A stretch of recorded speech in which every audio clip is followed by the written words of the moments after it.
ঠিক কথা বলছেন। এই আইএসএফ এটা হচ্ছে একটা মুসলমানদের পার্টি, মুসলমানদেরকে একটা জায়গা করতে হবে। আর বিজেপির সুবিধা করার জন্য আইএসএফকে ঢাল হিসাবে রেখে দিয়েছে। ওরা তো এখানে পার্টি করতে আসেনি রে ভাই। আচ্ছা, ওরা রাজনীতি করতে আসেনি, ওরা এসছে কামাতে, ইনকাম করতে হবে। বিরাট ইনকাম চলছে। কোথায় কি কিনছে, কোথায় জমি কিনছে, কোথায় কি কিনছে না কিনছে, সব খবর আপনারাই পেয়ে যাবেন। এই ছবি নিয়ে আমি আমডাঙ্গায় ঘুরেছি, জিনাকে দেখে মানুষ আমাকে ভোট দিয়েছে, আমি তেনার সঙ্গে ধোঁকা করতে পারবো না। পীর পরিবারের ছেলে আগুনে আমি একজন পীর সাহেব, আমি এটা করতে পারবো না। দিদিকে ধোঁকা দেওয়া যাবে না, তারপর আমি আমার নিজে চিন্তা ভাবনা। খবর দেখছিলাম যে আপনি ঋতব্রত তৃণমূল শিবিরে চলে গেলেন। গতকাল দেখলাম কুণাল ঘোষের সাথে আপনি সাংবাদিক সম্মেলন, বিষয়টা কি?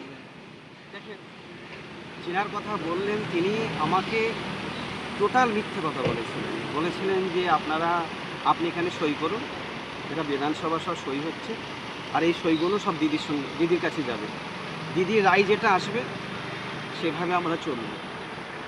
তারপরে দেখলাম টোটাল দিদিকে অ্যাভয়েড করে সব কাজগুলো করছে। আমি দেখলাম, আমি ওনাকে বললাম তো আমি তো দিদি ছাড়া, মমতা বন্দ্যোপাধ্যায়, অভিষেক বন্দ্যোপাধ্যায় ছাড়া তো আমি কাউকে চিনি না। জেনার সিম্বল নিয়ে, জেনার ছবি নিয়ে আমি আমডাঙ্গায় ঘুরেছি, জেনাকে দেখে মানুষ আমাকে ভোট দিয়েছে, আমি তেনার সঙ্গে ধোঁকা করতে পারবো না। কেন, আমি একটা পীর পরিবারের ছেলে আগুনে আমি একজন পীর সাহেব, আমি এটা করতে পারবো না। তারপরও দেখলাম, আমি বললাম দেখুন, বলছে না দিদি আসবে, দিদি থাকবে, অমুক থাকবে তমুক থাকবে। আমি তখন দেখলাম যে টোটাল আমাকে মিসগাইড করছে। আমি একদম সিধে মমতা বন্দ্যোপাধ্যায়ের কাছে আমি সপ্তাহে একদিন যেতাম। তারপর আমি দিদিকে ব্যাপারটা বললাম আমি কী করবো। দিদি আমাকে যেরকম বলেছেন তুমি দেখো কি করবে। আমি তারপরে দেখলাম না, দিদিকে ধোঁকা দেওয়া যাবে না, তারপর আমি আমার নিজে চিন্তা ভাবনা আমি নিজে করলাম। এই যে আপনি ওনাদের সাথে ছিলেন দীর্ঘ সময়, তা কান পাতলে বাইরে আমরা যেটা শুনতে পারি যে এরা হচ্ছে বিজেপির বিডি, এটা কি কোনো রকম কোনো আলোচনা হয়েছে? দেখেন, আমি দীর্ঘদিন ছিলাম না, আমি মমতা বন্দ্যোপাধ্যায়ের সঙ্গে যোগাযোগ আমার ছিল, ওনার বাড়িতে যেতাম, আজকেও আমি ওনার বাড়িতে যাব, গত 4 দিন আগেও গিয়েছিলাম। আমি সপ্তাহে 2 দিন একদিন যাই। কে কার সঙ্গে মিশে আছে, কে কিভাবে কাজ করছে, এই বিষয়টা আমি জানি না, বলতে পারবো না। এই যে আরাবুল ইসলাম আইএসএফ ছেড়ে দিল, আপনি এর আগে অভিযোগ করেছিলেন যে আইএসএফের যারা নেতা তারা একনায়কতন্ত্র কায়েম করতে চায়, সেই জন্য আমি ওইদিকে যাইনি। কী বলবেন এই বিষয়ে? আমি যিনার নাম বললে আমি তেনাকে বলবো, তিনি খুব ভুল করেছেন। আর যার কথা বলছেন, যে পার্টির কথা বলছেন, এই আইএসএফ, এটা হচ্ছে একটা মুসলমানদের পার্টি। মুসলমানদেরকে একটা জায়গা করতে হবে, মুসলমানদেরকে একটা জায়গা করে দিতে হবে, যাতে বিজেপিরা সুবিধা পায়। আর বিজেপির সুবিধা করার জন্য আইএসএফকে ঢাল হিসাবে রেখে দিয়েছে।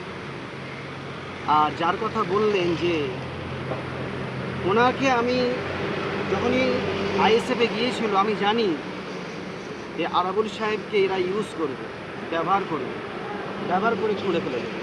আর ঠিক তাই করলো, ব্যবহার করলো, ছুঁড়ে ফেলে দিল। ওদের কাজ হলো কিছু লিডারগুলোকে তোলো, ইউজ করো, ব্যবহার করো, আর ছুঁড়ে ফেলে দাও।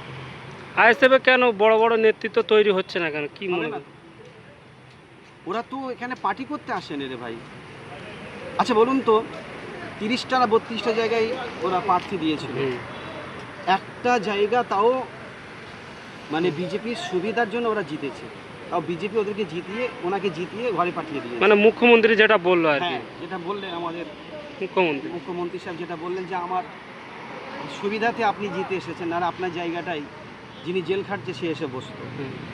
বলুন তো, 30টা না 32টা জায়গায় সিট দিয়েছিল, একটা জায়গা ছাড়া কোনো জায়গায় পেল না। ওদের দুঃখ আছে, ওদের দুজনের কারো দুঃখ আছে, কষ্ট আছে যে আমরা 32টা জায়গায় সিট দিলাম, 5টা সিট পেলাম না, 6টা সিট পেলাম না, 4টে সিট পেলাম না, 3টে সিট পেলাম না। দুঃখ আছে? কোনো দুঃখ নেই, কেন ওরা রাজনীতি করতে আসেনি, ওরা এসছে কামাতে, ইনকাম করতে হবে। বিরাট ইনকাম চলছে। আপনারা ফুরফুরা শরীফে একদিন আসেন, আমি তো বসে আপনাদের সঙ্গে কথা বলবো, আর কিছু আপনাদের কাছে পাঠাবো আপনাদেরকে, যে দেখবেন কোথায় কি কিনছে, কোথায় জমি কিনছে, কোথায় কি কিনছে না কিনছে, সব খবর আপনারাই পেয়ে যাবেন। এই যে আরাবুল ইসলাম যখন দলে যোগদান করলো তখন দেখলাম প্রশংসা করছিল আর দল ছাড়া 24 ঘন্টার মধ্যে তাকে চোর বলছে, কি এমন করলেন 24 ঘন্টার মধ্যে? ওর দলে নাকি ওরা নাকি বলে যে আমার দলে এলে জান্নাতে চলে যাবে, নাকি জান্নাতের টিকিট পেয়ে যাবে।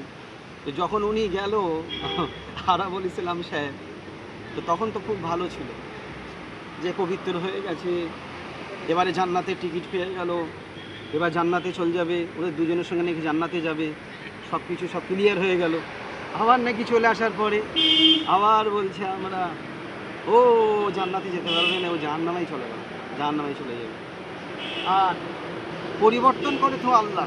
কয়েকদিন আগে শুনছিলাম যে একজন বলছিল এখন তো জলসাটাও তো এখন রাজনীতি হয়ে গেছে, ওনার কাছে জলসা মানে রাজনীতি। সেই জলসাই নাকি বলছিল আমি চেয়েছিলাম একটু পরিবর্তন হবে, পরিবর্তন ও কী করবে, পরিবর্তন তো আল্লাহ করবে। প্ল্যাটফর্মটা আল্লাহ দিয়েছিল। বলছেন, যে বান্দা হিদায়েত পেতে চায় আল্লাহ বলছেন তাকে আমি হিদায়েত করব। তো ও কি হিদায়েত করবে? ও তো নিজেই হিদায়েত হয়নি এখন, নিজেই তো বড় বড় চাচাদেরকে সম্মান দিতে পারে না, বড় বড় মুরব্বীদেরকে সম্মান দিতে পারে না, সে আবার কেমন করে হিদায়েত করবে?